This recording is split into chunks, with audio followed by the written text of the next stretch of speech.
Quand on a 30 ans, ou même plus, on se demande si on peut toujours commencer la calisthénie ou même performer dans ce sport. Et peut-être que votre femme, votre médecin, votre entourage en général vous dit qu'il est déjà trop tard pour commencer. Et comme vous, je me suis posé les questions suivantes. À 30 ans, est-ce qu'on est vraiment trop vieux pour continuer ou même commencer la calisthénie ? Et même à 40, 50, 60 ans, est-ce qu'on peut toujours pratiquer ce sport? A-t-on plus de chances de se blesser? Peut-on avoir la même énergie qu'à 20 ans? Certains de mes élèves ont déjà plus de 30 ans, même plus que 40 ans pour certains, et pourtant ils performent toujours. Et la première chose qu'on entend quand on veut démarrer ce sport, entre guillemets, j'allais dire assez tard, pas tard, mais peut-être plus tard que d'autres personnes, c'est « Ouais mais Matt, faut avoir fait de la gym en fait pour faire cette discipline. Lui, ouais, peut-être qu'il a 35, 40 ans, 50 ans. Ouais, il est fort en calisthénie, il se démerde bien. Mais il a sûrement fait de la gym. Lui, c'est un gymnaste. Lui, c'était un gymnaste, il a commencé très jeune. » Et ça, c'est vraiment une croyance que les gens ont. C'est pour trouver une excuse à leur non-motivation où ils auraient aimé faire de la calisthénie, mais ils se disent « Ouais, mais en fait, c'est pas pour moi. » Pourquoi? Parce qu'il faut avoir fait de la gym avant. Et quand ils voient un camarade, un ami, ou alors sur les réseaux sociaux, quelqu'un de leur âge ou alors bien plus vieux qu'eux, ils vont sortir cette excuse de « Ouais mais lui c'est sûrement un gymnaste en fait ». Alors qu'en fin de compte on est d'accord qu'on n'en sait rien, on connaît pas forcément la vie des gens et des fois on a l'impression de les connaître. Enfin bref, donc faut avoir fait de la gym avant, c'est totalement faux. On peut commencer la calisthénie sans avoir fait même de sport avant. Et moi c'est le cas de plusieurs de mes élèves ou de pratiquants que j'ai vu évoluer au fil du temps, parce que voilà, maintenant ça va faire bientôt 12 ans que je pratique cette discipline.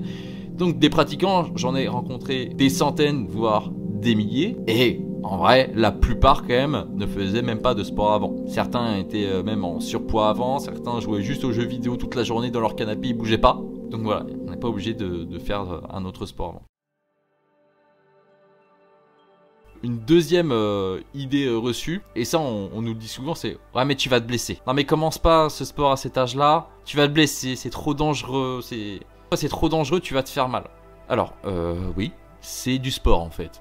Quand tu fais du sport, il y a des bobos. Ça fait partie du package, c'est-à-dire que le sport, ça t'aide à avoir un corps plus fort, en meilleure santé, à avoir peut-être un meilleur mental, à te rendre plus heureux. Mais oui, en fait, le chemin est semé d'embûches. Des fois, bien sûr, on peut se blesser. Et j'ai envie de dire, on peut tout le temps se blesser en fait. Dans ce qu'on fait au quotidien, il y a un risque en fait. Vous allez à l'acrobranche avec les gamins, certes vous avez peut-être 40 ans, 50 ans, on est peut-être attaché, mais il y a un risque qu'on se fasse mal, qu'on se prenne quelque chose dans la tronche. Et c'est tout à fait normal. On va se baigner l'été, il y a des vagues, oui on peut se faire retourner, etc., etc. Donc oui, en fait on peut toujours se blesser. Donc pour moi en fait cette excuse ça marche pas. Oh, fais attention tu vas te blesser, mais si tu fais de la calisthénie, regarde comment ça a l'air dangereux. Une croyance que nous on peut avoir en tant que pratiquant quand on commence assez tard, c'est « Ouais mais je serai jamais fort ». À quoi ça sert de commencer un sport si c'est pour pas performer dedans? Alors là c'est la notion de performance. C'est-à-dire que si tu te compares à des champions du monde, alors oui, je suis désolé de te dire ça, mais si tu commences à 30, 40 ou 50 ans, tu ne deviendras pas champion du monde. Déjà même si tu commences à 15 ans, tu as une chance sur des centaines de milliers de devenir champion du monde déjà. Donc forcément, en vieillissant, t'as encore moins de chances des champions du monde. Est-ce que c'est l'objectif? Est-ce que c'est l'objectif des champions du monde? Non. Pourquoi on veut faire ce sport-là? Parce qu'on veut faire des figures, on veut être plus fort, on veut se sentir mieux. Donc je ne serai jamais fort, non, c'est plutôt, faut se poser la question, est-ce que je peux être plus fort qu'aujourd'hui? Et là oui. En plus, j'ai découvert une étude qui montre qu'entre 60 ans et 80 ans, tu peux gagner environ 10% de force statique et dynamique par an. Malgré la perte de volume musculaire. Hein. C'est-à-dire que vous savez, à partir de 50 ou 60 ans, ensuite 70 ou 80 ans, on perd en volume musculaire, qui est tout à fait normal. Et on pourrait se dire, ok, donc on perd de la force aussi. Oui, mais imaginons une personne qui n'a jamais pratiqué la calisthénie de sa vie, qui n'a jamais fait trop de sport, qui commence à 60 ans, à 70 ans, chaque année, cette personne gagnera de la force. Donc en fait, en commençant même à 70 ans, bien sûr qu'on peut être plus fort. On peut être plus fort et ça a été prouvé. Une croyance qu'on peut avoir, c'est ah mais Matt, en fait j'aimerais bien m'entraîner en calisthénie, mais je pense ne pas avoir l'énergie pour ça en fait. Tu sais Matt, j'ai 45 ans maintenant, j'ai des enfants, j'ai un boulot, faut que je m'occupe un peu de la maison, etc. En fait, est-ce que vraiment j'ai l'énergie pour ça? Et ça en fait c'est à toi de décider.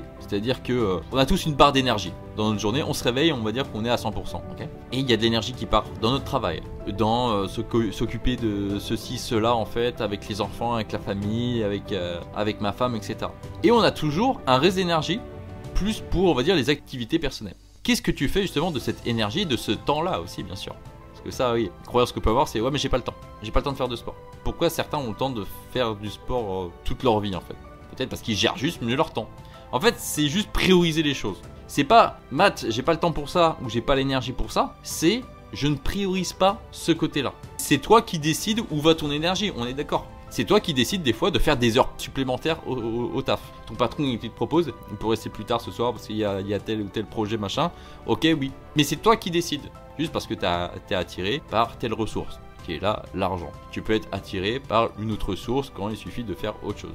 Tu peux être attiré par le fait d'être plus fort, d'avoir un corps en meilleure santé, des articulations en meilleure santé, en t'entraînant, en faisant du sport.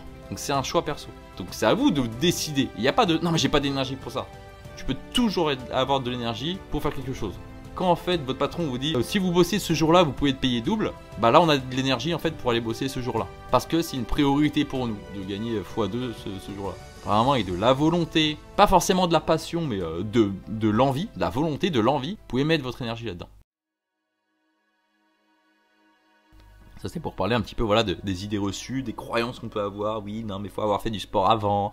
Oh là là, tu vas te blesser. Ouais mais tu seras jamais champion du monde, donc à quoi bon? T'as pas l'énergie pour ça, t'as pas le temps pour ça. Tout ça c'est faux. Souvent c'est les reflets de la société qu'on se prend dans la tronche et de se dire ah ouais j'avoue c'est trop tard en fait. Pourquoi ça serait trop tard? En fait j'ai envie de vous prendre l'exemple de Alain Gustave, je sais pas si vous connaissez. Alors je crois qu'il a 70 et 80 ans, c'est un Suisse. Et il fait encore ses tractions, il fait pas mal de trucs en fait au poids de corps. Et lui je crois qu'en plus, alors si mes souvenirs sont bons, il a commencé très tard. Je crois qu'il a commencé, il était déjà à la retraite en fait. Ma forme physique aujourd'hui est meilleure que celle qui a 20 ans, qui a 30 ans, qui a 40 ans. Je pense que c'est un exercice quotidien, c'est une routine, c'est une difficulté. C'est pas facile. Oui, en fait, il y a déjà des preuves hein, dans ce monde que oui, vous pouvez vous entraîner à n'importe quel âge. Maintenant, voilà, la question qu'on peut se poser, c'est peut-on vraiment commencer la calisthénie à 30 ans ou plus, à 40 ans, à 50 ans? Eh bien, pour répondre à toutes ces interrogations, j'en ai enregistré un épisode de podcast. Il est en lien sur ma chaîne YouTube. Je vous laisse aller l'écouter.